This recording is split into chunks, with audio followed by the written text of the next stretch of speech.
You are now tuned to BS3 Network.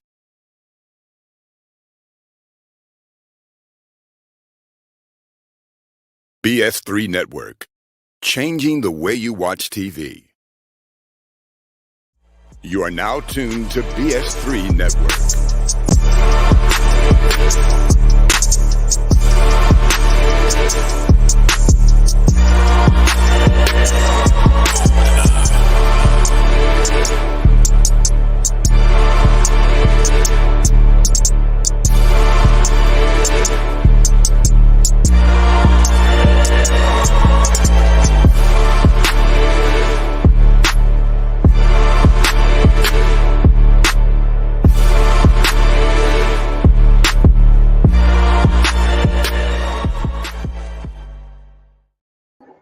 Welcome to another episode of the Forcast. I am your host, King Dawk.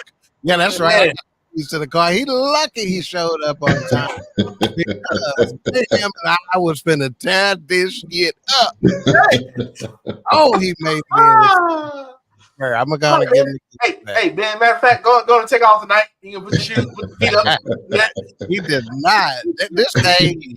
Hey, it would have been ugly. Go ahead, man. It would have been off the rails, but it's okay. Hey, welcome episode of the Forcast.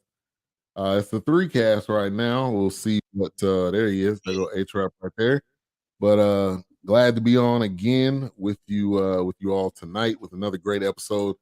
I was rushing a little bit, but definitely glad to see everybody, see you guys. Yeah, we see he still got his work clothes on, y'all. Yeah, he still got his work. What's going on with your work clothes? Got his school clothes on. We'll pull my shirt out over here. You know you don't play in them school clothes. You put your fake clothes on. I wish you would get them corduroys dirty. I wish you would. I wish you would. I wish you would. All right, but come home and climbing that tree in them good Levi's. Come on now. Right. Tonight we'll be reviewing Surrounded. It is a film. It's available on Amazon, YouTube, MGM Plus, wherever the hell that is. A free trial, baby. Free trial. You know how it works. I watched it last night and canceled it last night. You know, that's how you do it. That's how you do it. You don't have Prime? It was free on Prime. Yeah. No, I don't have Prime. It's a tax write-off. You do this for a living. You don't want to tell them how to do it. Hey, I got Disney Plus. I got Peacock. I'm not getting Prime. If you got Google money, you could have bought it. Yeah. But I mean, y'all all right, folks. I didn't pay for it at all. Yeah, it's free trial. It's called free. All right. It's supposed to be saved. Hey, you don't want to know what else I'll be doing. Man. I want to be saved. Oh, wait a minute. That's not the right one. Which one is that one? That's a different one, but that's a different one. That's different. Yeah, that's Captain Sable right there. I'm sorry, that's Captain Stevens. My bad. But let's so Surrounded, starring Latia Wright. She's was on the sister on Black Panther. Letitia Wright. Letitia Wright, excuse me. I don't have my don't worry about it. You don't have to worry about it. Good. It's all right, coach. Let's go with it. Our regular viewers are right. They's not ripping that out. They're not surprised at all. Yeah. You've been watching it all. In fact, it's been a while, so they probably are like, okay, he back, y'all. But let's go around the room real quick, see how everybody's doing. HRap coming through. How you doing? Always good, man. Always good. He must be out of popcorn in the theater. He quiet over there. So y'all lot of jujubes over there, goobers, gobstoppers. Gobstoppers. You remember those? All right, Willie Wonka. Oh gosh. Dawk, man, in rare form. How you doing? Oh yeah, I'm fantastic. But I'm trying to figure out. So I'm informed that I'm in. I'm trying to figure out what Wilks got in his cup because Wilks is on. He turned today, as the young folks say. So I need to know what's in his cup. No, actually, because in honor of this Western that we're watching, whiskey. Here's the funny thing. Since this is in 1870, since it's kind of originating out of New Mexico, I am drinking a whiskey that is originating out of New Mexico. It's called Big Nose Kate. She was a girlfriend to Doc Holliday. Doc Holiday. Really? And, so I figured I will have some of this Western whiskey while we talk Western business. So I love it. Yeah. Big Nose Kate. I knew you were gonna go there. When you said of New course. Mexico, I knew you were going Big Nose Kate. I'll be your Huckleberry. Let's go, baby. I'm with it. Wilks, I know you kind of already said how you feeling. Yeah, I'm doing good. Doing all right. Yeah, I got a head start. Big Nose Cake got him right. Yeah, I'm good. I'm good. I'm in it, baby. Yeah. That's that Saturday night whiskey. Mama, daddy coming home. Yeah. Katie bought a door. It's gonna be a long one tonight, baby.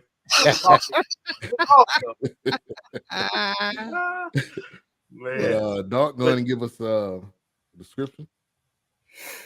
Before we do that, we got somebody in the building that we hadn't had in a while, and that's Rucker Park. So we gotta stop and pay and face east and pay homage to Rucker Park and Wonga. Wonga ain't nobody like Wonga, homeboy. Wonga in the building early. Wonga was in before y'all was in. Hell, at 8:24. Shit. Oh, we're ready to go. And then we got somebody on called Grape. And I ain't touching that one with a 10-foot pole. There. What's up, Kirby? All right. So Surrounded is a 2023 American Western drama film in which former Buffalo soldier Mo Washington, played by Letitia Wright, travels west to lay claim on a gold mine. After her stagecoach is ambushed, Mo is tasked with holding a dangerous outlaw captive and must survive the day when the bandits gang tries to free him. The film has a runtime of 1 hour and 40 minutes. It premiered at the Sun Valley Film Festival April 2nd of last year, 2023, and was released digitally June 20th, 2023 by Metro Goldwyn Mayer, MGM. So they released it digitally, so I suppose that means it was straight to Netflix or streaming, basically. No theater time. But MGM, that's that line, when you see that line roaring at the beginning, that's how you know that's them folks. So that's what we have. And as being mentioned, Letitia Wright of Black Panther fame was the lead character. You had the great late Michael Kenneth Williams in the building as well. Yeah, rest in power. That's what we say now. And a couple of nice performances in here, which we'll get into a little later. Yeah. And I want to go to Wilks real quick because he mentioned something to me today that I was not aware of. It's loosely based on something that you mentioned. And HRap may already know, but so Kathy Williams is the first documented African-American female soldier, U.S. Army. She is in the history books. She is definitely noted. And here's the funny thing, though. I noticed that my cousin on my dad's side down in Houston, she was going to the Buffalo Soldier Museum. And I asked her to let me know if they reference or speak of her at the museum. So I'm curious to see if she made it today and got down there and just to see if she's even mentioned. But yeah, she is the first documented female soldier in U.S. history. And not only just a U.S. soldier, there were some other ranks or positions that she held. So, she did that. And then it's funny because I'd like to see kind of more about what happened because she actually died in the territory of Colorado. She settled in the state of Colorado. So I'm just curious if there's any kind of information there. I didn't chase that rabbit hole, but I was just kind of curious from the story. I'm also wondering if anybody noticed any spiritual overtones in this movie. Oh yeah. I felt like there were some heavy spiritual overtones right off the bat while watching this. So, but yeah, no, interesting story, and I didn't notice this, but they never called her full name. Her full name was Eunice Moses Washington. Now, ironically, like I said, there's some spiritual overtones, but what is it? How is the coincidence that her name is Moses, and yet you're to me? I know this is probably just my thoughts. I mean, does that tree represent the burning bush? I mean, no snow really fell on that ground. I mean, it fell around that hollow ground. And, yet she became the mouthpiece of, like she said, I'm sure Dawk caught this. We were free, but we had no place to be free. Boy. Yeah, man. Boy. I was like, Man. whoa. Hey. Hey, they in fact, it was early on when this was said, and I put it in my final thoughts, and I'm just gonna leave it like that. Just wait to my final thoughts. Yeah. I'm gonna hit I back don't want on to disturb it. But no, you were right. It came off at the beginning, and there's this song that was played that I was trying to find as well. That was, I mean, when I say had me a little misty-eyed, man, it was this wailing song, man, that they played early on in this thing. And I'm trying to find the name of it because I had to immediately Google it and send it to myself. You talking about the one at the very end? No, at the beginning. I think it was this. I was trying to find the one at the end, but I couldn't. Yeah, I couldn't find the one at the end either. I even Shazammed that one. I couldn't find it. I got it's been like an unreleased.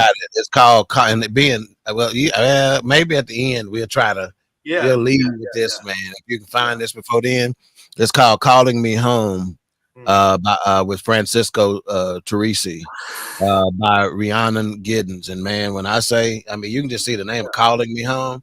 I mean, I'm telling you right this, if they play this at a funeral, oh, you can forget it. It ain't, it's over. I mean, ain't nobody gonna recover. It's that powerful, man. It's wailing, man. It's like, so you remember back in the day, man, I'm getting chills right now thinking about it, man, because I'm thinking about slavery times and when they were wail, man. Oh yeah. And the pain that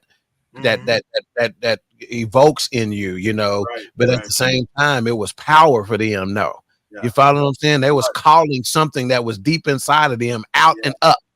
You follow me? That's just not readily available that they had to get through. They had to call up to get through what they was getting through, man. To your point, she even said at one point we had to be grateful for our empty bellies. We had to be grateful for those lashes. Yeah, man. So it was one of those things where that's why it's hard for me to not hard for me, but that's why it blows my mind and of course social media is the worst place. But when I see people say, "Oh, God doesn't exist," you don't know what that person's been through. Yeah, that's right. And you don't know what that person. How you gonna tell that person God don't exist? You don't know what that person been through. Hey, Will, they can say what they want to say. See, I'm gonna tell you like this, and y'all have heard me say this on this show before. A man with an experience is never at the mercy of a man with an argument. I have seen for myself. I have experienced for myself. You can't nobody tell me nothing. See, I can't prove it to you. Yeah, I can't explain it to you, but I can't explain how American Airlines jet take off either and keep us in the air. But I get on that sucker every time I need to go somewhere. Yeah. I mean, if you just think of childbirth, if you think of how a child is formed from the time that child is birthed, that's a miracle alone by itself. Right. Exactly. Do we fail to give it's the small things like that. God, the glory on how all that even happened. Yeah, I'm just gonna tell you, man. So okay, this hadn't come up in a few episodes or so, but hey, we review movies for an excuse to have a conversation, okay? Right. And that's what it is. So if you've tuned in and you are surprised by the conversation because it don't sound like we talking about no westerns, let me just understand something. That's a trick to get you in here so we can have a conversation. Let me learn you something real quick. Yeah. So you talk about, you want to question the God, right? So think about the foods that mimic what they take care of. A walnut, if you look at it, it look like a brain. That is a brain food. And the list goes on and on and on and on. But for the sake of time, we won't get into it. Slice open an orange and just look at it. You think all those neural, look like nerves. Yeah. This movie definitely had some heavy spiritual overtones when I watched it. I had never heard of it. The great suggestion. But I was excited to see what everybody's thinking about it, because it was just one of those movies. When I watched it, I was like, "There's just too many spiritual overtones." Even the cross was like in every scene. I was just thinking, lead me to the cross. Yeah, I mean, because she was at the end, and that's where you always look at it. That's where your treasure is, baby, at the cross. Yeah. At the Go cross. kneel at the cross. Where I first. Somebody need to be clapping our feet. That go with it. Hey, that's on page 35 in that red hymnal book. That's go with it. Clapping our feet, man. HRap. Initial thoughts. Join in on what we saying. Well, I kind of knew about the lady, as Wilks said. History is my thing, but watching this, I knew it was going to be a powerful movie simply because of the way it began. What I picked up on immediately, it was a dual in introduction. Introduction to you as a Black person, first and foremost, and how how they minimalize us, and even more. The next step is how they didn't even take the time to identify this as being a woman. They identified her as a boy. So she's being doubly disrespected simultaneously without any effort, and that's what I really appreciated about her part. She and I believe this is what's missing today.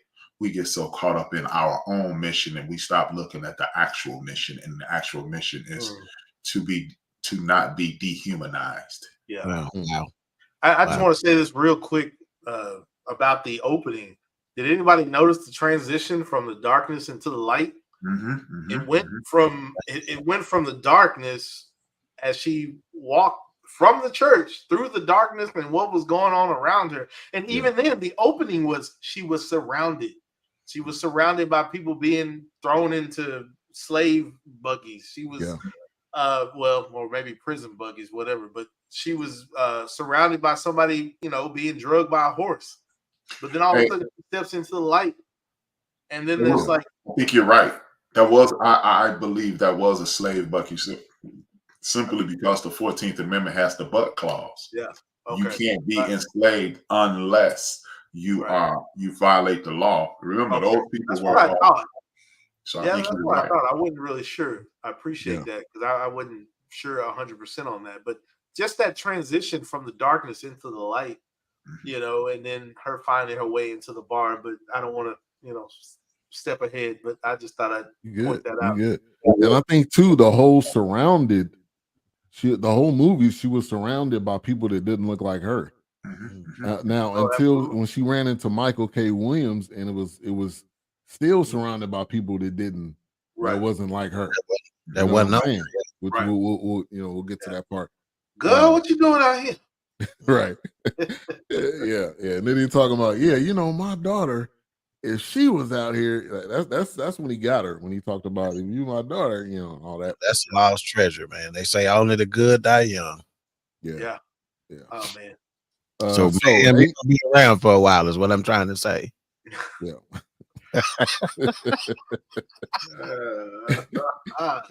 1870 Bushwick Gulch. Bushwick Bill, you say? No. Huh? What do you mean? Oh man, come on, man. All right, get on board. What's going on? We done. Your mind playing tricks on you. The last stop on the edge of the Wild West, 5 years after the Civil War ended. And like we've been talking, she kind of opens up in prayer, talking about being free, but nowhere to go, no place to be free. Help me reach my piece of the promised land. I mean, those quotes right there, I think really set the tone for the movie. Really set the tone for the movie. We've talked about before about how, there's an unspoken language in our community, and that we can be in a room full of people, right? It can be a mixed bag of people, right? All races, cultures, creeds, etc. And something can go down, and all the Black folks in the room on the same page, and we looking at each other, and Yeah. everybody else is colluding, and we ain't saying nothing. We just see something.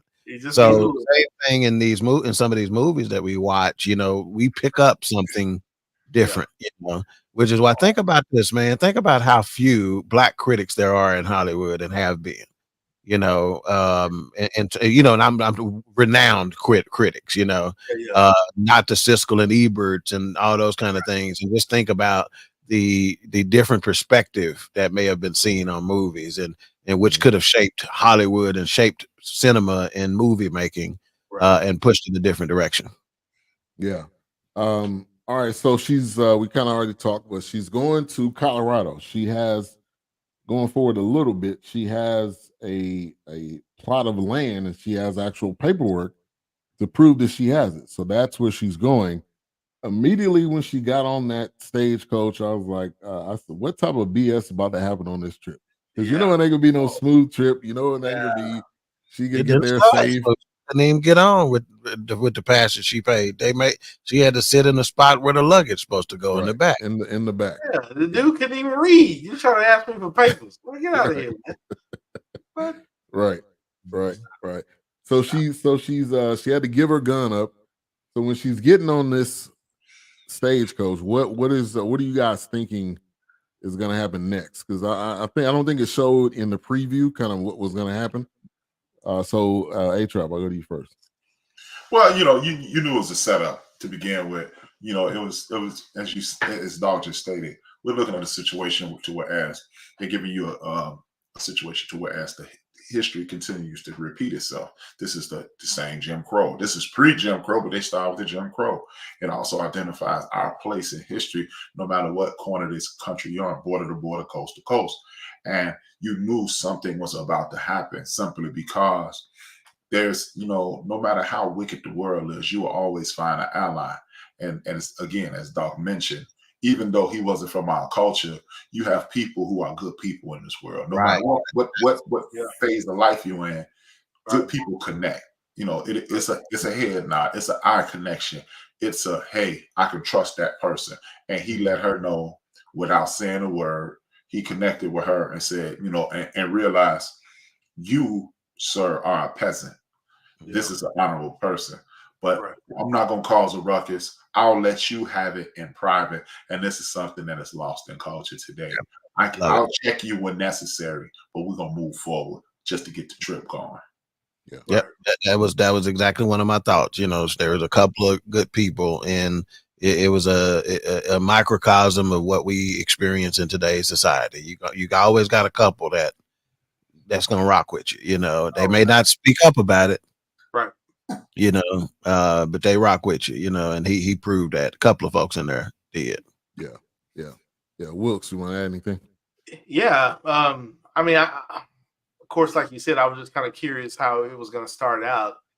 I expected the lady that was in there. I thought she was going to be a little bit more harder than what she was, but she kind of grazed the edge a bit. But like you said, you had Wheeler that came in, and Wheeler kind of took to her, or I think he knew she was probably a woman, but I felt like, you know, he just kind of, you know, did his thing and let her be.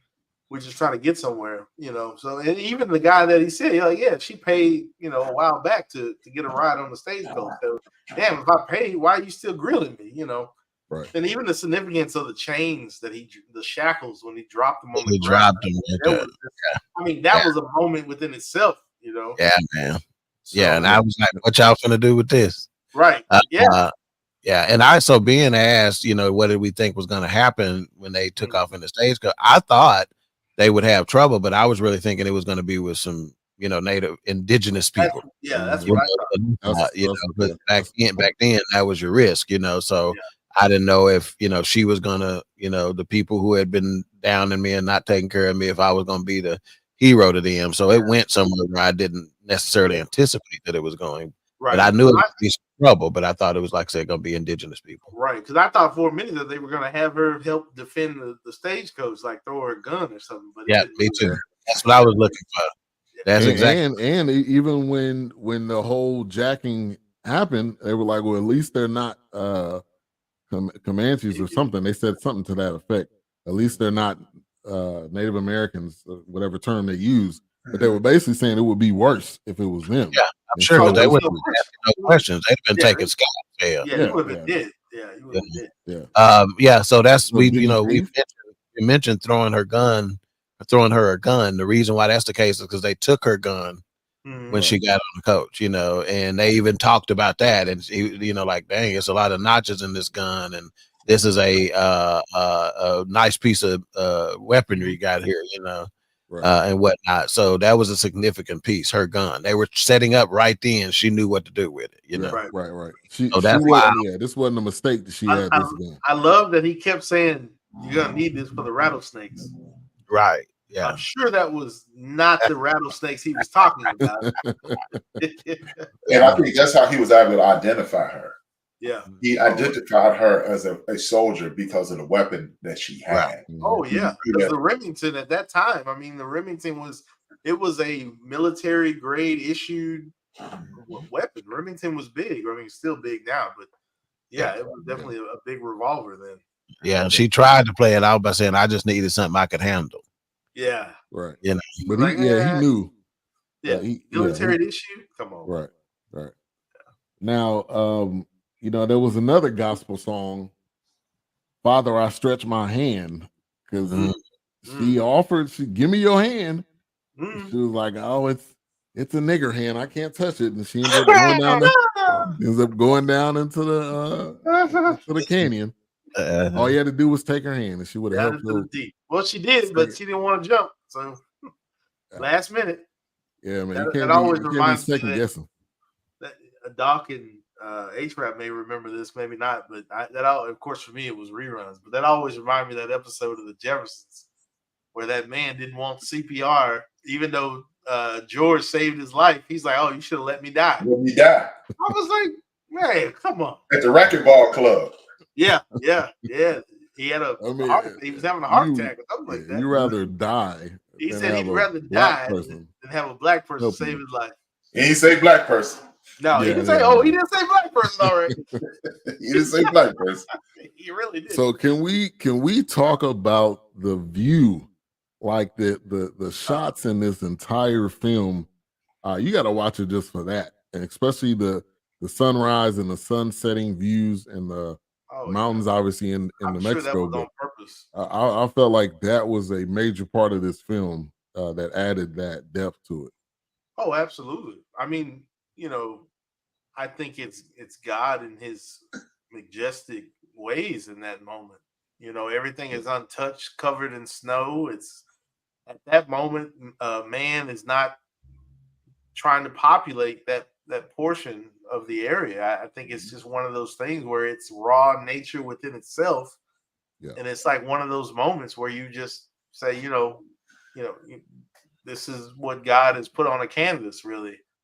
I think that the earth is God's canvas, his molding table. And it's just one of those things where it's just, you take in all that awe. I mean, even when Dawk, I think he made a comment when he, I can't really remember, but he was saying he were with the fishes or with the sharks, and it was just kind of like one of those things. And seeing the stingrays, in their natural habitat, right. At that moment, it's just like, man, like this is amazing. Something about that just brings a peace or a calming. I'm sure, Yeah. So that with the scenery and whatnot, what it shows you is that the most beautiful things in life can be the most dangerous things in life. Oh, absolutely. Right? Because as beautiful as that was a dangerous place. Think about it. Some of the most beautiful insects are the most poisonous. Some of the most beautiful flowers are the most poisonous. Right. So again, that's what it said to me. It's like, man, as beautiful as this place is, it'll kill you. Most folks couldn't survive it. A day, let alone a journey like that. Yeah. I mean, the thing that kept coming to my mind was just, man, that cold is gonna set in. That cold is gonna set in, man. You don't have enough fire. I'm surprised it didn't come into play sooner than it did. Yeah. Yeah, no, and they were, short sleeves. I mean, it wasn't like they had a lot of them had, a full. Yeah, they weren't dressed for. Yeah, so that was an interesting point. So they end up getting Tommy Walsh was the person, kind of the maybe ringleader, if you will, of the Jackers, and he didn't have to introduce himself. He was one of those, oh wow, this is Jimmy Ross, the bank robber. Like, everybody knew who he was, and it wasn't like, okay, we need to figure out who this is. And so that's kind of how his character got introduced. And I think, you kind of figured, okay, it's going to be him and her at some point, because they were kind of probably the most dominant or most aggressive. Shit. If Tom Brady walked up in his football uniform, you wouldn't have to guess who the hell he was either. This is a robber walking up to rob you in his uniform. Yeah, you know who the hell he is. Not saying much. I'm saying it was more than one of them. He wasn't set up no hot dog stand on the side of the road trying to. Hot dog stand. So he kind of comes on the scene. They're having to kind of fight their way through the situation. They end up somewhat winning until the carriage goes over the hill, and then it's every man against them for themselves, and that's how they kind of end up being in the middle of nowhere. The lady didn't want to take Mo's hand, and then you get to see how skilled of a marksman she is. She was just picking people off. Yeah, she got a nice headshot there on one of the guys. I was like, dang. That's what she said. Just saying. You heard it here first, folks. Well, since Ben ain't gonna give me one.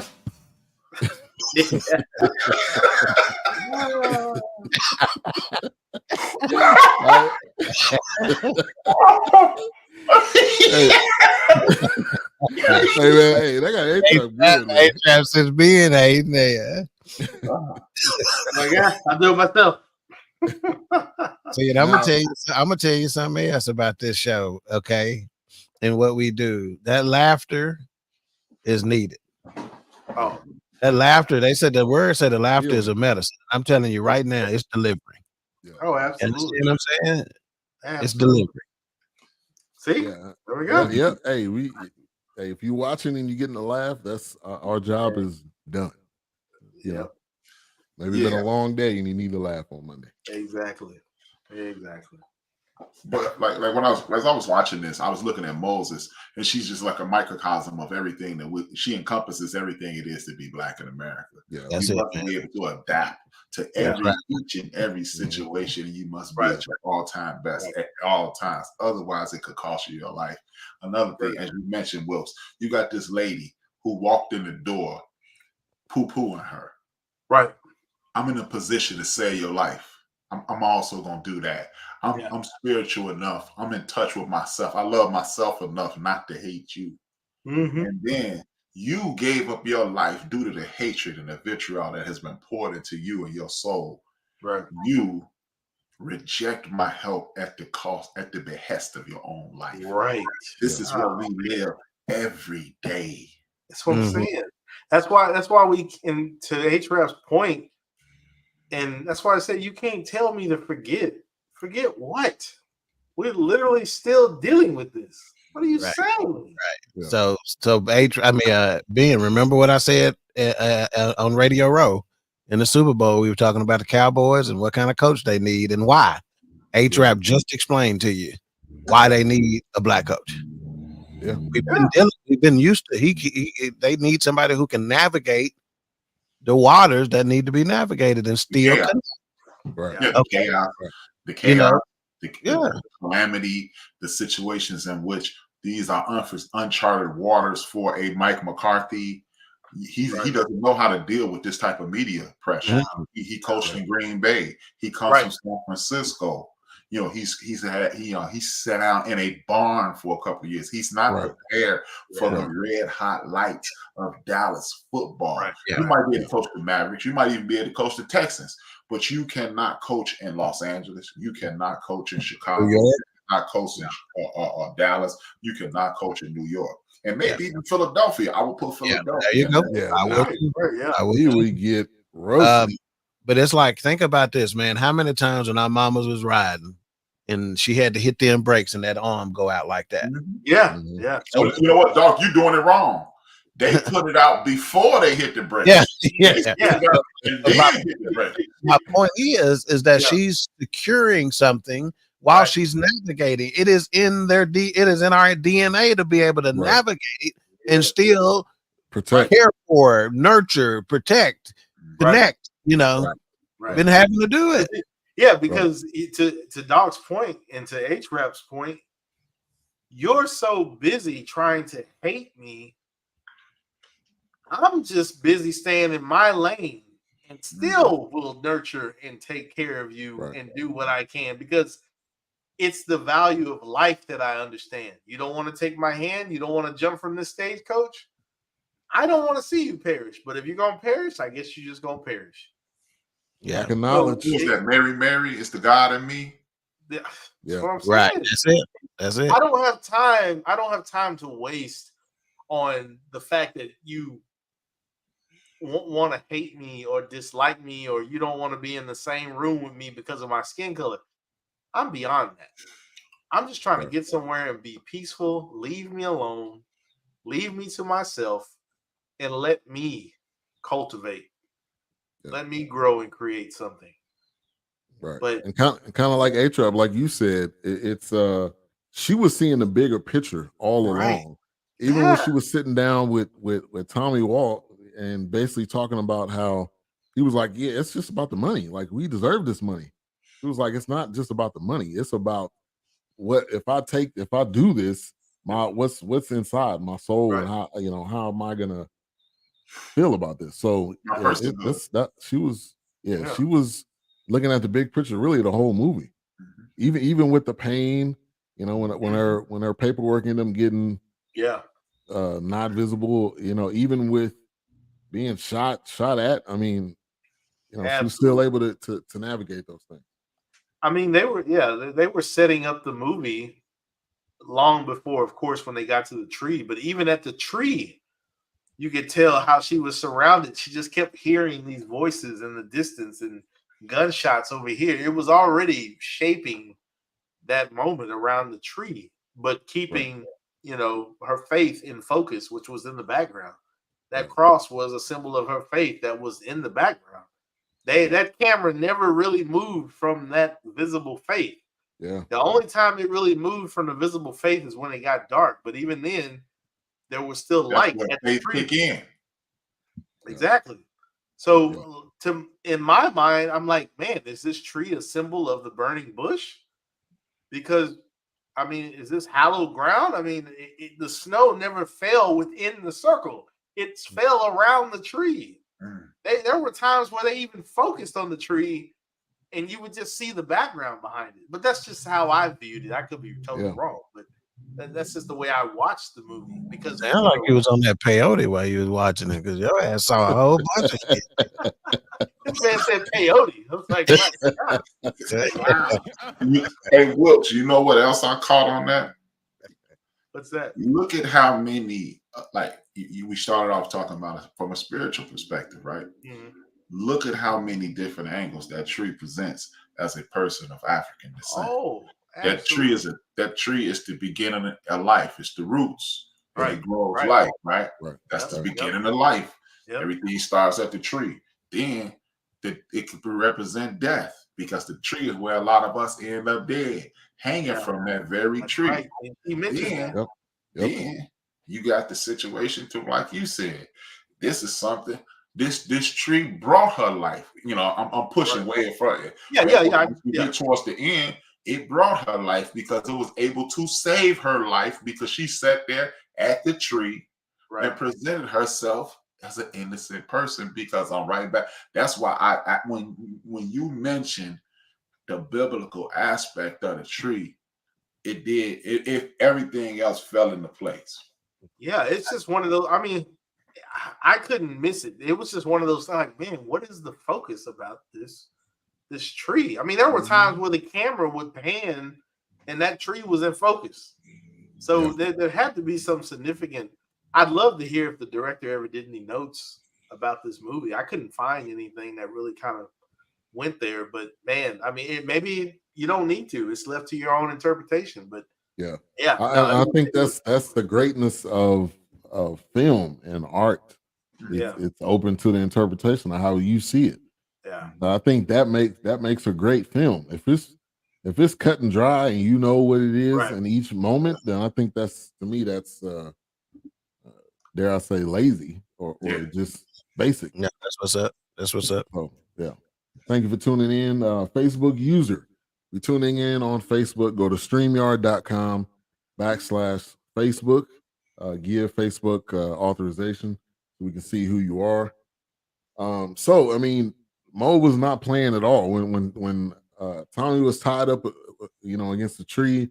He's trying to convince her, and he's trying to, you're not no different, and you're never gonna be free.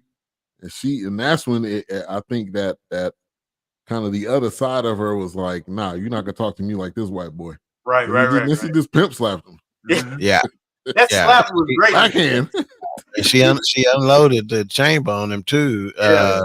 And I said my note on that was I thought she killed him because that was work, the camera work, because they didn't show you him again. So we automatically started thinking, what are the repercussions of this? Because they had already talked about, if we come back and he's not alive, you're gonna have hell to pay, basically. Right. So they intentionally let you not know what had happened. Right. So I put my note. I said I thought she killed him. His fuck around and find out calibration was off. he thought he could go there. Yeah, he realized my calibration was off. And that just shows how good of a shooter she was.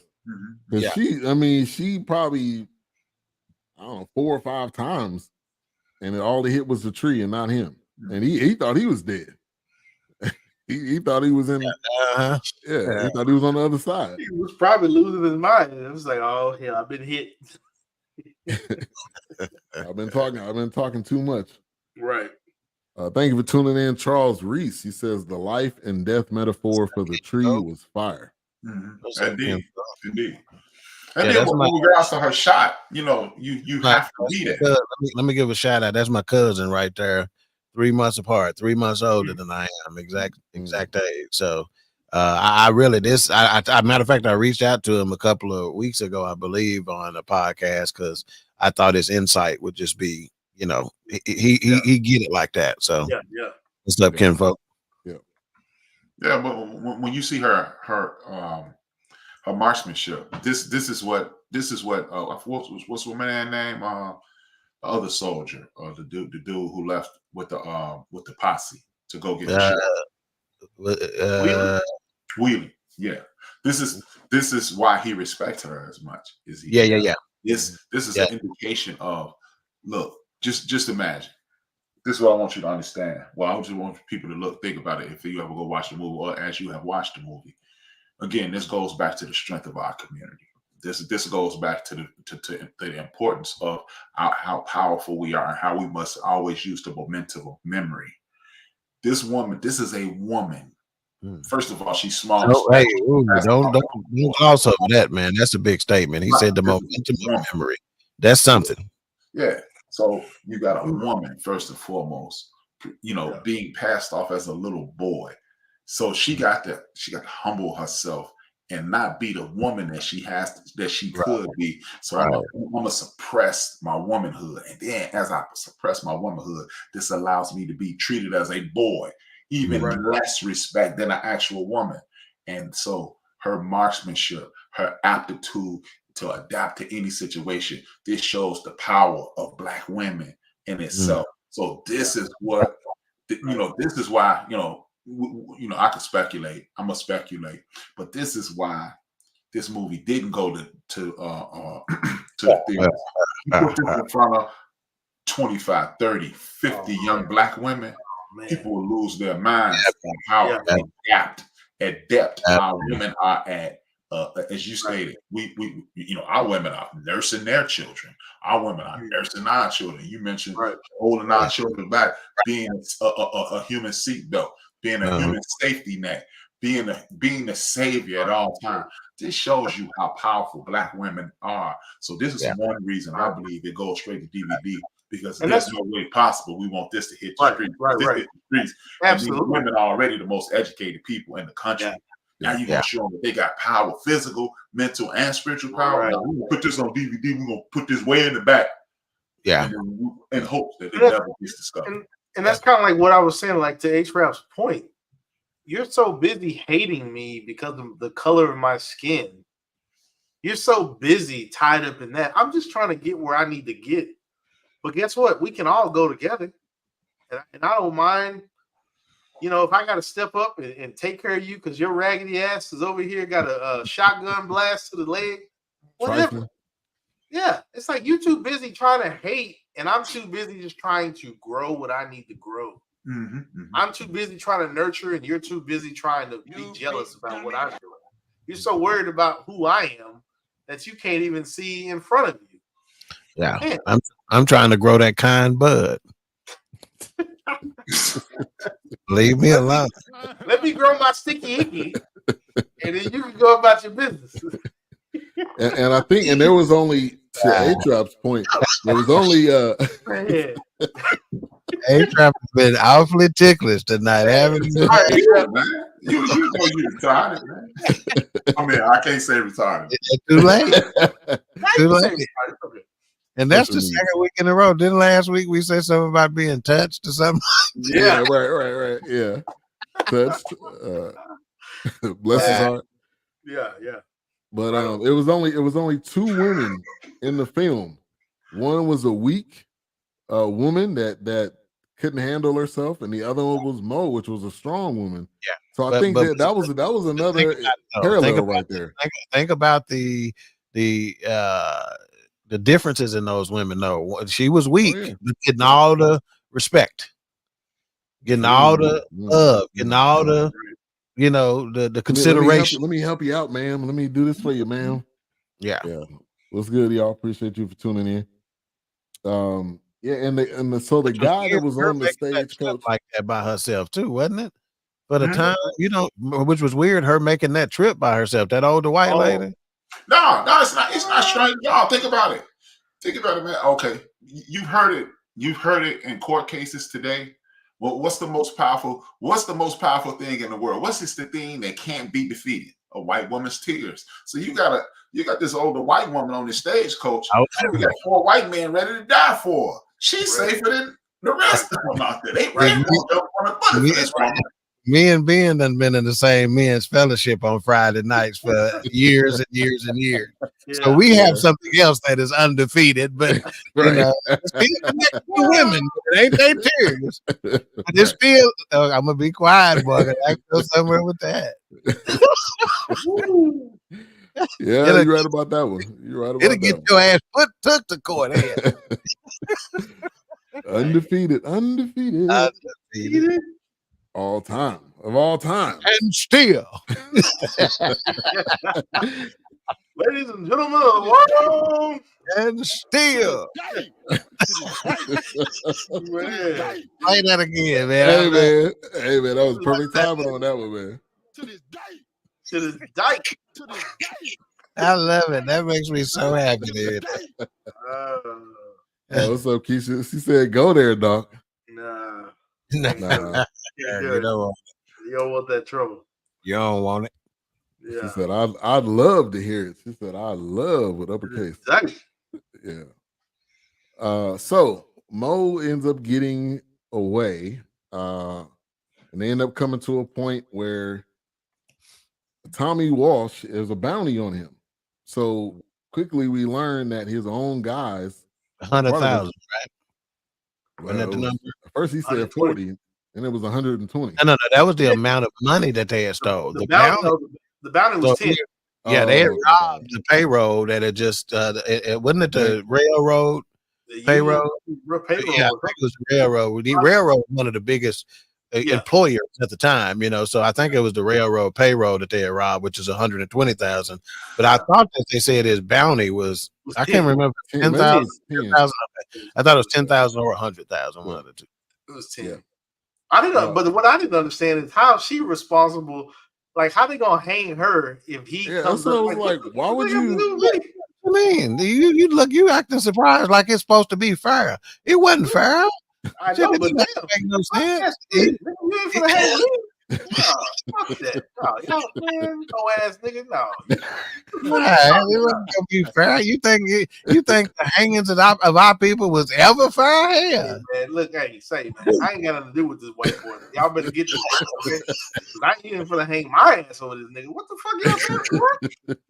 Nah. Hey, get this man. Get this man. You kidding? So end up tying him to a tree, and like it's your responsibility.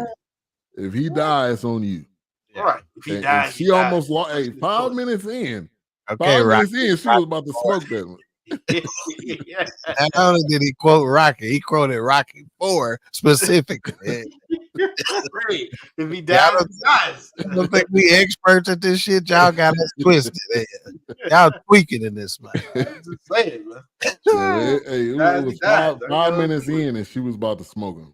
So it almost didn't last. And I guess something in her, I don't know what made her think, okay, we need to move. I don't know. I mean, to me, I would have just stayed there because we'd be better off if he tied against a tree than you having to try to chase him, which that's what ended up happening. Wait a minute. She was going to look for her Bible. Yeah. That was the end game. After because that's where the Colorado papers was, for her land. Okay. So when the stagecoach went over the ravine and into the canyon, stuff went everywhere. So she needed to go find where the stagecoach was and see if her Bible was close. Right, she ended up finding the Bible. And she saw the paper. They got that whiskey that dude had spilled on it and destroyed it. So she knew it was worthless. And that's when she started crying. Was she would have been better off just leaving him there and going to find it and coming back? I doubt it, because his men may have come in the meantime, or I think she was taking him because that was her best chance to still have him. Okay. She wasn't gonna go. She wasn't. If she'd have found her papers intact, she would have got her papers and went right back to the tree, tied him back up, and still waited for him to come. She wasn't trying to go get nothing and leave. She was just trying to retrieve her stuff and come back. So she figured that was her best chance to, have everything the way it needed to be once it was all said and done. Yeah.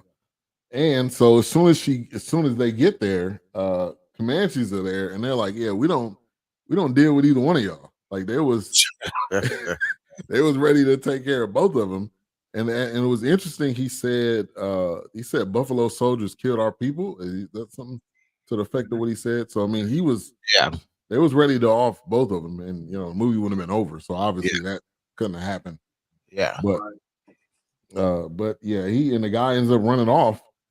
And kind of like he was doing a call for more people. So I thought, it's really about to go down.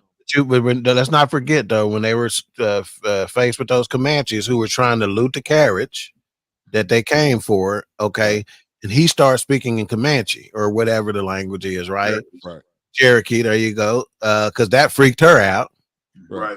Then later we found out she could speak it too. Right. Yeah. But she knew, but what they made plain was that it was more prominent and more typical for a black person or a Buffalo soldier, whatever, to know how to speak it than it was a white man to know how to speak it. Absolutely. So then nobody act surprised that she knew it, but but they was asking, well, how does a white man know where you learn Cherokee, right? So that gave him a bit of a connection. That was actually some material that helped him be able to try to finesse her later on down the road. Right. It's because of that information. Because I was married to a Cherokee, so then she's like, okay, well maybe he ain't like your average white dude. He a criminal, but maybe he a criminal for the right reason. Trying to get back because the white man killed my wife, so I ain't like the other white men. So that was good finesse material, But then the Comanches started debating between each other about whether we finna take them out or not. What we about to do with them? Yeah, and they started arguing with each other about what we finna do and what we not finna do. And one of them was like, "No, if you HRap or Wilks, y'all might have seen this more specifically. but something about her made them not want to do it. I don't know if they picked up on her spirituality. I don't know. Something about her, my recollection, made them say, I ain't finna touch this. Yeah, I think it was She's obviously, you know, something we got to bound. That's why I'm just kind of curious about what she was saying to him, because it was obviously because it was almost like the look in her face, and almost he had to look like, well, how can you trust these white men? Yeah, wasn't she saying no more violence or something? No more violence. Right. So she knew, so that messed with him a little bit. Whatever the hell she said, she changed the whole situation. Right. Think about it. I know Cherokee, and this is what I chose to say. Yeah. I didn't say I come in peace. I didn't come to say I just came to get my Bible. I didn't say, I just said no more violence, and I said it, aggressively, and I repeated it again. Yeah, that whole diaspora was changed, and I think because since she was in that Indian War, because if you go back and look at that history of Kathy Williams, it talks about her being in that the Indian War while being in the enlisted. So she's probably like, I got out of this because I'm not slaughtering these natives. Right, I'm not going to keep killing these nationals, these people that are native to this land. So I think that was one of those things why she said, no more violence. It was like, look, I don't want to off any more of you. This is wrong from the get-go. They told me I was doing something else, and that's not what I'm here for. Right. So one of the reasons I got excited about this, of course, I started going back to the Harder They Fall, right? So as soon as I knew we were going to review this, I got excited all over again without even knowing where it was going to go. The bottom line is, I'm just a fan of Westerns, man. I really am. Do we get this from our daddies or our grandpas or our, you know what I'm saying, that love? Because what I said. Isn't it something inside of us that gives us a different feeling when a Western is coming? And I think it's an untapped genre that's out there, man, that they ain't doing enough of, man. Yeah. Seriously. And I think for me, it's a Western with us in it. I mean, I'm not a Western because we were there. Yeah, because we were there. Yeah, right. Exactly. Because we were there, and then there's so many untold stories of that. Because look at, I mean, like you said, like to Dawk's point, and I said this to Ben at work. I grew up watching Westerns with my mom. Bonanza and Rawhide, the Rifleman, Alias Smith Jones. Hey, it wasn't nothing like eating Sunday dinner and falling asleep on some Westerns. Boy, you better not been invented. Yeah, what I'm saying. Yeah, better not being invented. You go to sleep right after the Rifleman, and you wake up and Bonanza is about to go off. Yeah, okay, it can go off. Yeah, that's how long you slept. Yeah. Yeah. Hey, well, we're gonna take this quick moment. We're starting a new trend of playing the trailer of what we're going to review next week at about this point of the show. And so let's give you what we're gonna review next. We'll be right back. Smoke a cigarette. They still do it by hand at Mr. B's. Morning, Mr. B. Morning, Snapper. Only determination. Got the big three. Dedication. And a tough crew of men can get the job done. Stand and deliver, honey. They've got a sharp boss who always has control of the situation. They've got teamwork. I'm Floyd. Ho! And I'm Lloyd. And we're the Futurists. And most of all, they've got the will to work. I don't want you to leave here without realizing what I can do for your car. Like what? Take over the payments for me? This is the wet and wild world of the car wash, a business a man can be proud of. I want to work with the men, Dad. Where the only rule is, do it with style. It's hard work, because sooner or later, everyone comes through here. Yeah, did you happen to see a big, tall, black, blonde chick here with big, black, blonde red chick? boots?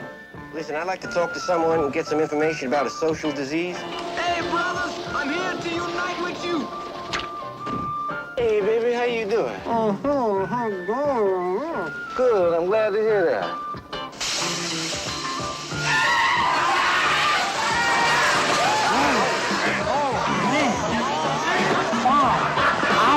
Between the washing and the cleaning, there's always room for dreaming that the next car through might be the answer to your prayers. Praise the Lord, praise the Lord. Well, praise this car, honey. Thank you, miss. But one thing is certain, when it comes to serving the public, these men will stop at nothing.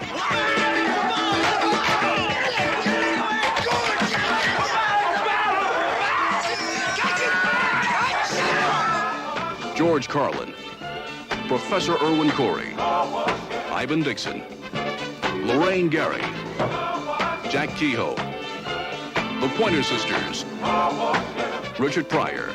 They all come together at the fabulous, freewheeling Soap Suds and Emporium where everything goes. Boy, there's been some weird people in here today. Car Wash.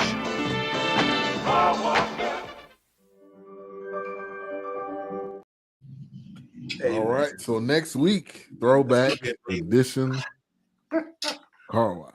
So make sure I come back. Right there, man. Come back and watch that review with us. Make your feet want to move, don't it? Ain't nothing. Who made that? Who made that song? Royce. Yeah, that ain't the Rolls Royce greatest hits. Oh, go, get on that. Yeah, get on that, please. On that. Yeah. Man, so many different folks and cameos, and I mean, that man, look at here. You know how many times I watched Rolls Royce? I mean, the car wash. Yeah. How many times? It's too good. Bill Duke birthday today. Right now, one of the greatest love songs ever written is "I Want to Get Next to You." Man, You kidding? Oh, but the sea. Look here, man. It's hot right Yeah, there, man. Hey, that was high notes and everything. Hey, yeah, the soundtrack banging, man. Yeah, that soundtrack is hot. That whole soundtrack is. I know that soundtrack. Yeah, It'll stand by itself. I'm in on that soundtrack. Man, he heard that soundtrack. Yeah, the 1 of 5. Yeah. That's another thing. They incorporate. Matter of fact, we started the review of it already because the way they incorporated the radio station to be playing the music. Yes. I don't know if there's another soundtrack. No. Maybe Good Morning Vietnam, the one with Robin Williams. Maybe that's the only other one where they use the radio station to incorporate the soundtrack. Shoot, man, that's fire as far as I'm concerned. But yeah, Carl. Oh my gosh, yeah, that was the whole movie was a soundtrack because that's all you. Oh my god, I know about that soundtrack. It's something to this. We'll get it after the show. Come on, I never pay attention to the soundtrack. Yeah, but he heard this soundtrack. That one though, you got. I own that. Okay. On vinyl. Yeah. All right. So at the point of the Comanches, Tommy started to kind of look at Mo a little bit different because he had that look in his eye, like, man, dang, she really down on her luck. I mean, she really losing that. He kind of started to. She cried about them papers. It messed with him a little bit, you know. Yeah. He wasn't still like, I'm about to get over on you, but he was more so like, okay. She ain't as bad as I thought. They started to both look at each other like, okay, maybe they're not as bad. I didn't look at it like that. Yeah, I know that soundtrack. That's a lot to say right there. Right, exactly. That's a one in a lifetime statement right there. Hey, it's at least 3 of them. I know Claudine. I know that. Yeah, Claudine. And I know what's the name of the joint? When old boy was beating the chick about the fur coat. One man, Philip Michael Thomas and Irene Cara was in that. Sparkle. I know that soundtrack too. Mm-hmm. Go ahead. You gonna say something else? Yeah. But I don't think he empathized with it. I think he just saw it as a moment of weakness. Initially, it was my enemy. Like okay, I want a back map. Y'all forgot when y'all were talking about you don't know why the people who are known as Indians, excuse me if I've offended you. The indigenous people, indigenous people, why they were able to separate. Same guy who said I was retarded earlier. Go ahead. He didn't worry about offending me, but go ahead. That's what I said. I can't say reread no more. So yeah. You gotta say retard. Yeah, man, I can't say those things. But on the serious side, they left them alone because of what he said. Remember, when they grabbed him, put the knife to his neck, she ran up with the pistol drawn they identified her as a Buffalo Soldier. Right. But what calmed them down was he told them he was her slave. Right. So that's how she got the respect. True. Because wait a minute, think about it. You're right. True. You got black people under the thumb of the white Americans. You got white people under the. I mean, you got indigenous people. You got the indigenous people under the thumb. Made America. Indigenous people under the thumb of white Americans. You got black people under the thumb of white Americans, and this Buffalo Soldier, person who has caused us severe harm, has one of them as her slave. And not only is he her slave, he got this dude on a leash. Right. Yeah. But what did she do to get a white man on the leash? Yeah. So, we don't want these problems. Right. But they did. The guy that was in the that was higher up, he shot down. I mean, I think they still were ready.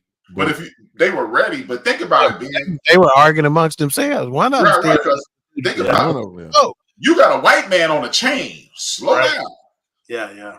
Slow down. She got a white man on a chain. Yeah, and you got to think about how indigenous people see things in such a spiritual way. They're not just going, this ain't giving. Right. See, you wasn't giving because we knew what giving was. This ain't giving. This giving setup. They fuck around and find out meter was strong. They knew. Right. Yeah, they do. That's why they said, whoa. Wait, hold on now. We've been here before. This not only does he have him on the chain, he identified himself as incarcerated. So what did she got to make him be on the chain? Right.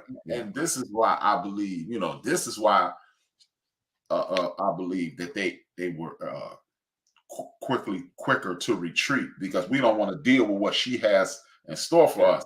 And then I believe, because he is a con man, he is up to nefarious activities. He's trying to curry favor with her.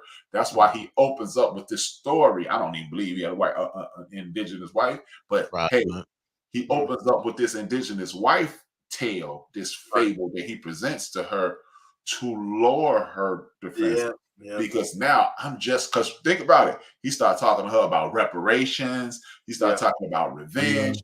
That's the lower. That's the lower your defenses. And once I got your defenses, what first thing he did was, hey, let's do it. Let's do this dance. Yeah. The moment she dropped her guard, he assumed that she completely dropped her guard. But I can assure you that people from our community at that point would never fully trust somebody from that community. So he assumed that I'm gonna keep lowering her defenses again, and when she's primed to attack, I'll destroy her. Yeah, this is what I don't understand. Somebody so shrewd like that, and calculated like that, when he's telling her about the money, because part of his finessing was, we're gonna split this. I know where this money is. Right. We'll split it. $40,000 a piece. He knew, even if that figure was right, you knew he was gonna kill her, right? He was just trying to get them. Why give the wrong figure? Right. You could have told her more than the share. You could have told her, I'll give you $100,000 a piece. Why would you not just say 60,000 a piece? But do we know? Do we know what the figure actually was? Because that's based on the reports, $120,000. They had kept saying that, and that's what cost him. And he didn't try to refute that. Yeah, that's when Michael K. Williams came up and was like, "Yeah, it's 120." But see, that's the thing. He was trying to finesse her too. Yeah, but why would? But the guy never did question that figure. As soon as he gave that figure, dude didn't argue that at all. When a third party gives the wrong figure, you go with that figure, because then you know that the grift is in effect. Because you think it's that, and then I get to keep 140 to myself. I give you guys for this is why I'm saying he set the grift up immediately when he was basing everything on basically her. He was hoping she had hatred in her heart. Goes back to the spirituality that Wilks spoke on. He was hoping that greed controlled her as it did him. Exactly. So what I'll do is set this grift in motion, play on your greed, and destroy you and take all the money.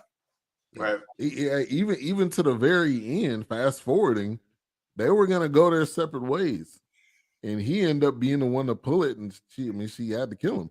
So even to the end, she wasn't going to kill him unless she had to. She said, "I'm going to fight to the end."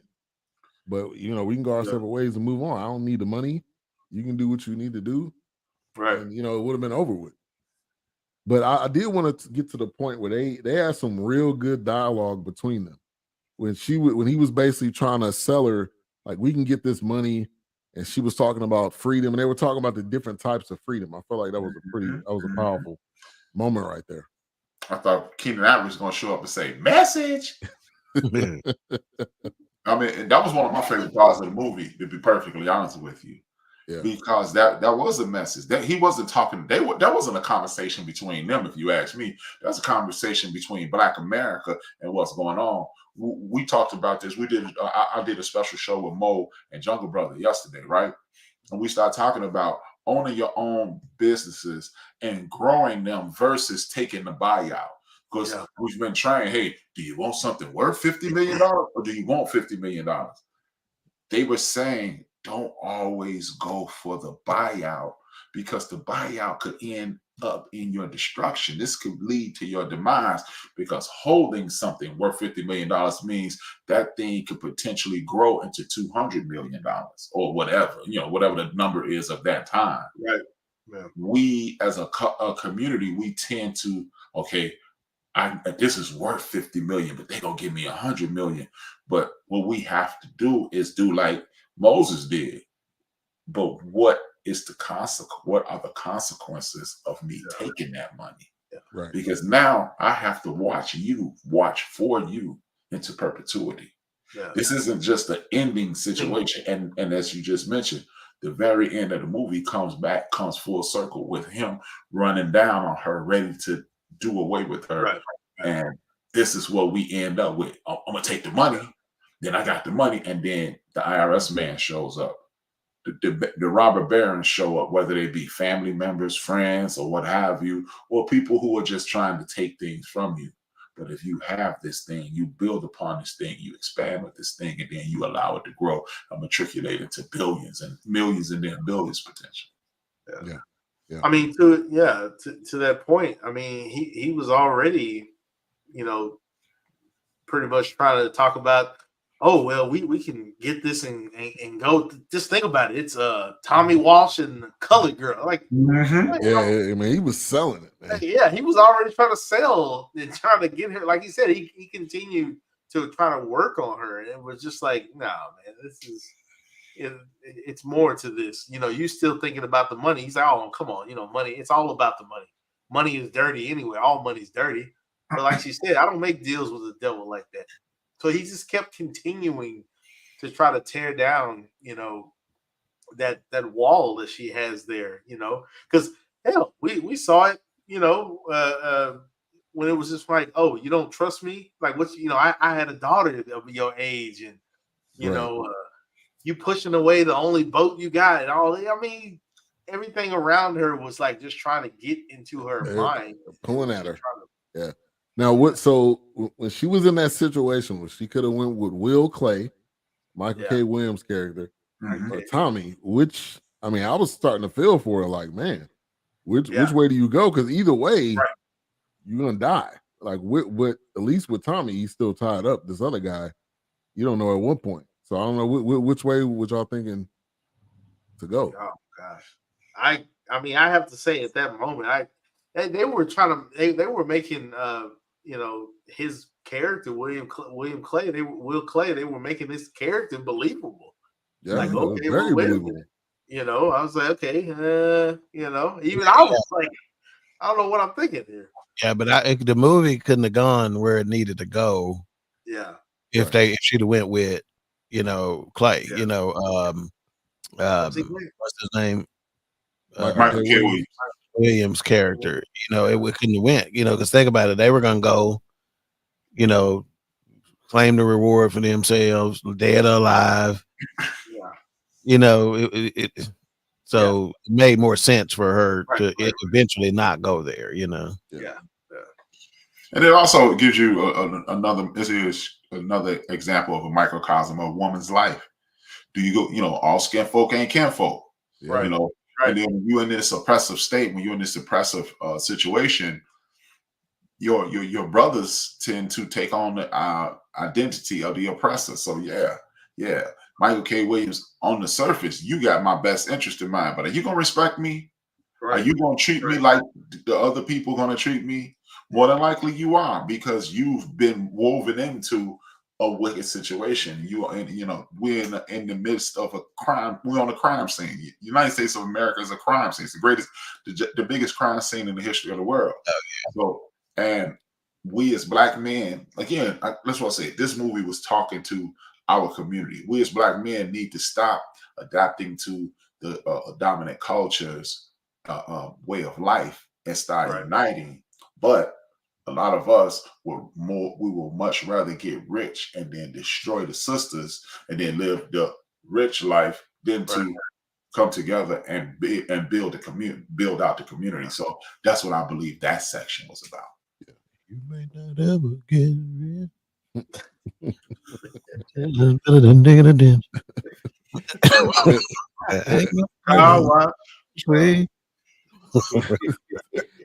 And I think the part that got Mo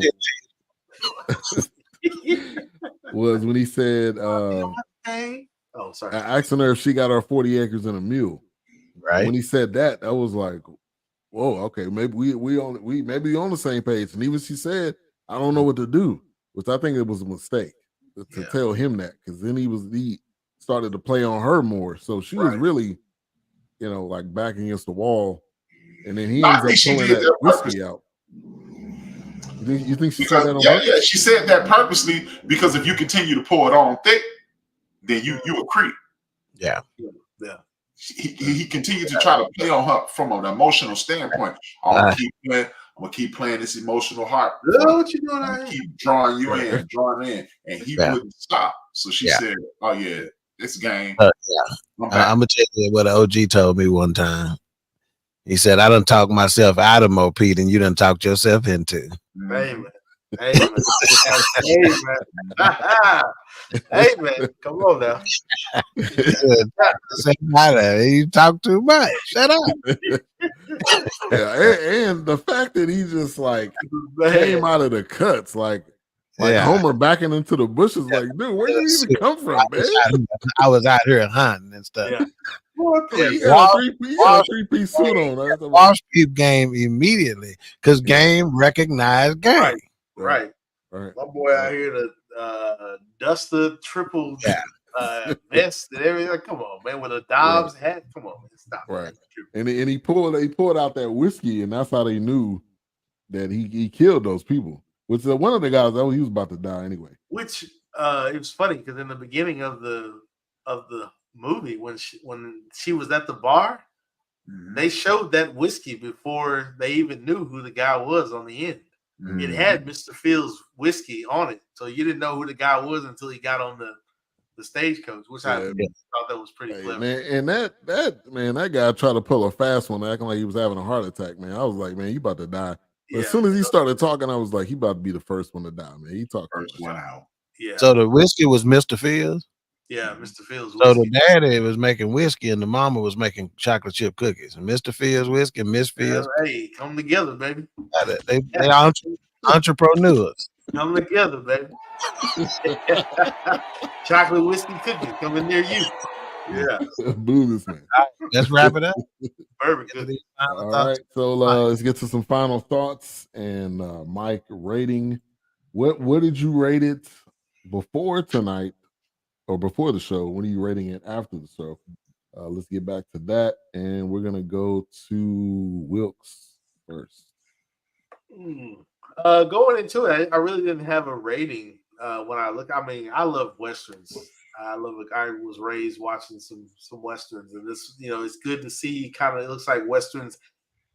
They've kind of valleyed. I mean, you get a few here and there. Some are good, some are great. They put a modern twist on it, but I have to give this. I know it's probably, we've been giving out fives a lot, but I have to give it a 5 because there's just so much spiritual overtone in this movie, and not just the fact that it started out with her in her faith, I mean, even when she collected the bounty at the end, she said, "Even the meek will inherit the earth." So it was just she stayed fast to that, and Ben made a point today. The cross did not leave as much from different angles that the camera took. I mean, there were moments where she was surrounded and the camera would pan out just to get an angle of the cross. Yeah. There were moments where she was making deals with the devil and the cross was in between them. And like HRap said, that tree represented a lot of different things. And and the other thing that blew my mind is that the snow did not fall within the inner circle. It only fell around those things. It was almost like a hedge of protection. You put a hedge of protection around this hollow ground, it was just one of those things where it was just, I don't know. I just saw it in a different light when I watched it. Within your enemies. I mean, all the guys around her, they were all dead, but that was her enemies. So I mean, you think of Psalm 23? Absolutely. Yeah. I mean, you prepared the table in the midst of my enemies. I mean, save me with your right hand and smite my enemies with your left. So it's like a mama to me. So it's definitely one of those movies where I have to give it a 5 just because the aspect I was pulling from it. I could be wrong, but I have to go with a 5. Before you go to HRap, Ben, I'm gonna give my cousin that was in there. He said, he goes, I was waiting to hear one of you gentlemen draw a reference to our women as the tree. He goes, they are the life and death of our community. Wow. Yeah, I didn't. Yep, I did not. But That's good, absolutely. That's good. You definitely need to get him on a forecast. On Queen 3 and King, one or the other. All right, HRap. Oh well, I started off at a 5, and I'm with Wilks. It has so many dual meanings and everything. It walked you through the trials and tribulations of being a woman in this country. It walked you through the trials and tribulations of being Black in this country. It walked you through the temptation, evil, life, death, the protection of God. The darkness represented the faith that you need to have in bad times.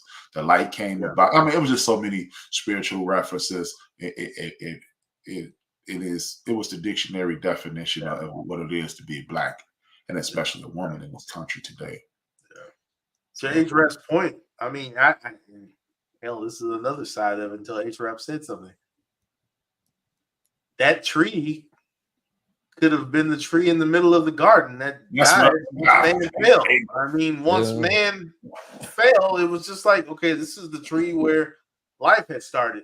So, but I'll bring you back to this very point to give life. I mean, I don't, even though the tree is showing death, but it's still life within these branches.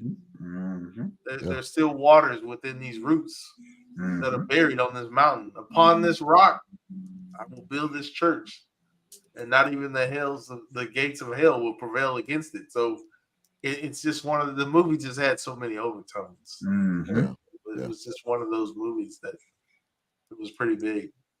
There's a lot of things that could be taken from this movie. Yes, sir. Yeah, Dawk. Yeah. So we had talked about the movie that had the quote. This movie had a quote early on. We were free with no place to be free. And in that quote, the narrator was referring to the end of slavery. And now we have a place to be free, aware, if you will, to be free. But what I added to this is we got a place to be free, but don't know how to be free. And that's still happening to this day. So immediately I knew what my final thoughts was going to be. We got a place to be free. We got to where to be free, but we don't know how to be free still to this day. As I always do, IMDb 6 out of 10. Rotten Tomatoes, their critic score was 88%, and their audience score was 4.5 out of 5, which would be what would that be, an 85%? Yeah, because even on the website it was showing that. No, that would be a 90%. Rotten, that was 86. That was the audience score, is a 90, and then Metacritic 57%. For me, I started at a 4 mic, and that's where I ended at. When I compare this to the harder they fall and stuff like that. I just couldn't. It didn't quite rise to the level of a 5 to me. In fact, just based on its cinematic qualities, I would have probably given it a 3 or 3.5. I raised it to a 4 based on those undertones and those other hidden gems and meanings and stuff like that. But that's where I ended up at as a 4. At a 4, I couldn't. I don't think it rose to the level of a 5 for me. Yeah. And so I'll say, really coming into tonight, I had it at a 5. And then I'm say tonight I still had it as a 5. I couldn't find any holes, any errors, anything that made it seem like, that was weird, that was off. The movie flowed, the scenery was amazing. And Letitia Wright, coming from Black Panther to this, I mean, that like amount of range, I was amazed. I didn't know she really had that in her to bring that out. And then also kind of the pieces of Kathia Williams, which in the military her name was William Kathy or William Kathia. So they switched it. Yeah. And I mean, it was in the dialogue between her and Tommy, I felt like had so much depth to it. Now it's not comparable to The Harder They Fall, but The Harder They Fall had so many top characters in it. I think we were gonna get at a 5 regardless. This one was one person basically, and she carried the entire movie. And then The Harder They Fall is a fictitious story about 5 separate actual individuals. Mm-hmm. So it's easier to make that a mosh posh movie that allows you to embrace different people for different reasons. Yeah. But I feel like it rise. I mean, it rise to it. And I have to say, I really have to watch this movie. Yeah, I really appreciate the suggestion because I mean, there was just a lot of spiritual things that like I said, it could be just me, but I was like, man, this is great. Like, but besides the opening, I don't know what 10 minutes, the entire movie had the cross in the background, and I was thinking, is that the same cross? And it was almost like the sun. At points, the sun was hitting it to where you can see those kind of wavy lines. Yeah, but it was the cross was part of it. Even a vision she was having too. I just think it was God as your North Star. Yeah, it's true. I mean, she even had, of course, I don't understand the dream she had of herself up on the hill. I didn't. That was interesting. Yeah, I didn't really see that. I didn't. Peyote. So we ended with a 4.75, Mike, on our cumulative score, 4.75, which is exactly where your Rotten Tomatoes and whatnot. So right there. Yeah. And the last thing I'll say, so I couldn't hear him. Was he telling her where the money was, or she just? He said, where it is. Yeah, he did. Okay. He told her where it was. He said your faith is where your freedom is. Yeah. So the cross. He didn't say. He didn't quote unquote exactly, but she knew. He told her. Yeah. He told. Yeah. So this is the last thing I'll say. In no. life, you said. That was the last thing you're gonna. All right, one more thing. I'm getting ready to close part 2. I'm going down somebody's street. That's what Black Mama say. We getting ready to go and shit. 30 minutes later, they still standing in the driveway. You got your coat on and you sweating. You about to pass out. But you take that coat off if you want to. Right. I tell you, we getting ready to go. Undo that seatbelt if you want to. Undo that seatbelt if you want to see what happens. Oh yeah, say your last thing, man. So the real Kathia Williams, she actually passed away because she had diabetes and something else, but she didn't get her pension from the military. So she basically ended up whittling away, and that's how she died. So, of course she didn't. I think that's why they called her Moses, because that's the same thing that happened with Harriet Tubman, and they called her Moses. I think it was a parallel. Yeah, and Moses didn't get to see the promised land.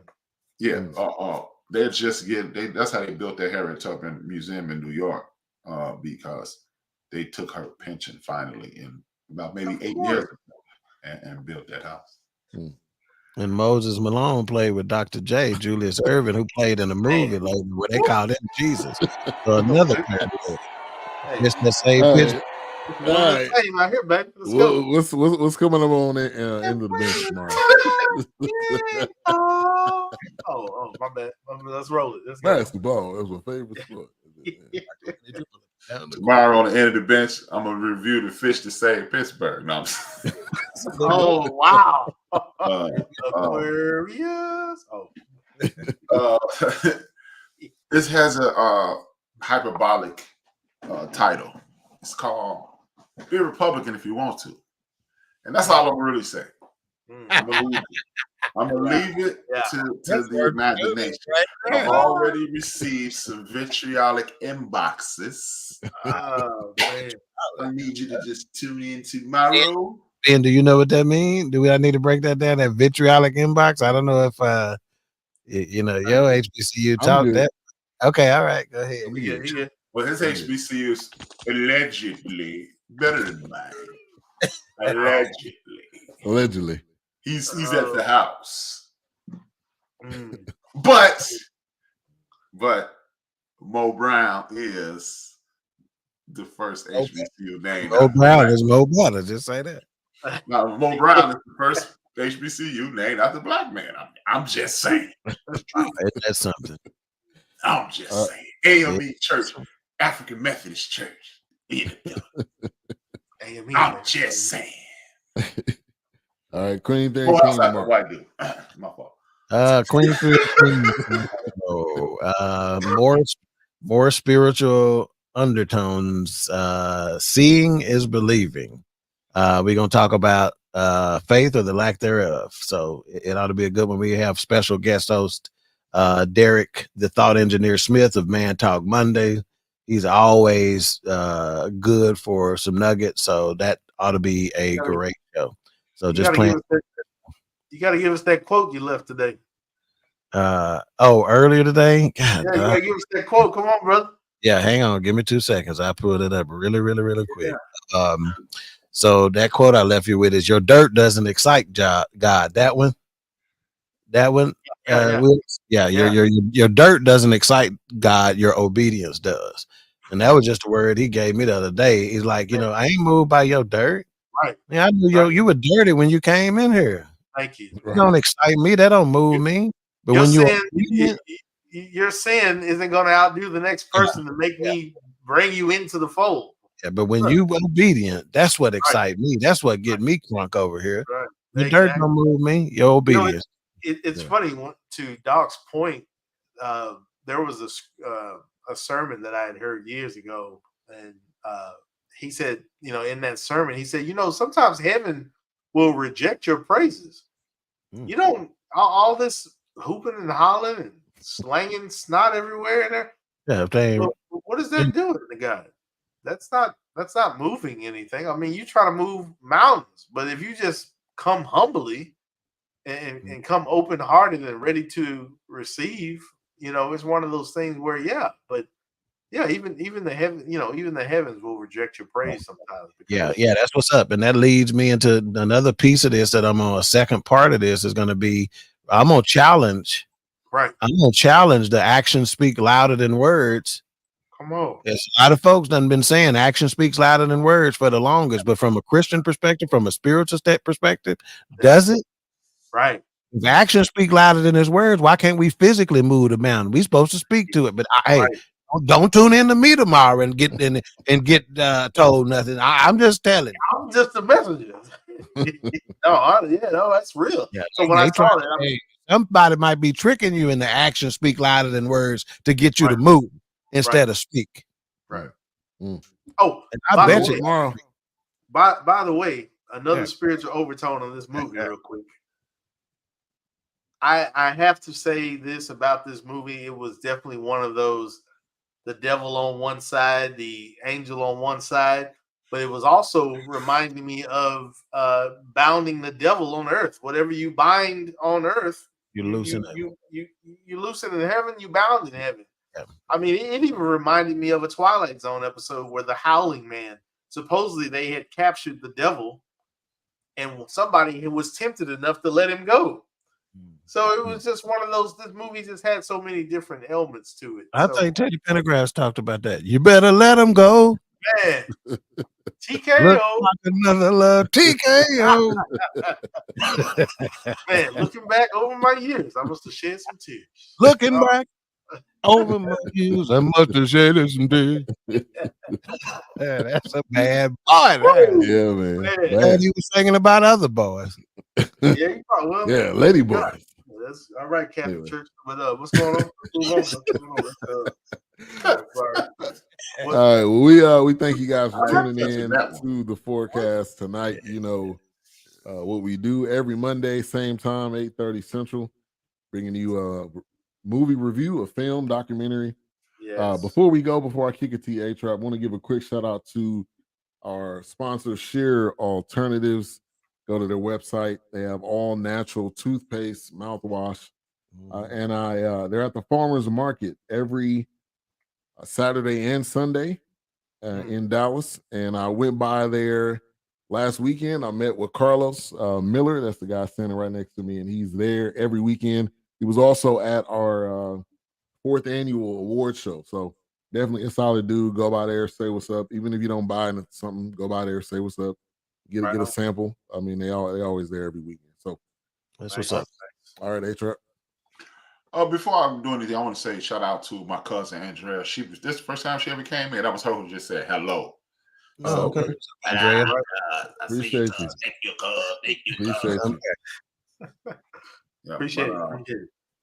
Yeah. I didn't even send her a notification. Just popped in. Shout out to my cousin. That's and we did we shout out Golden, living my life like it's golden, living my life. Phyllis and Arlene too. Sister Arlene too. So y'all know how we do it, man. SCE is for everybody. YAL Ellis, cause I love you. LATER. See y'all later. See y'all later.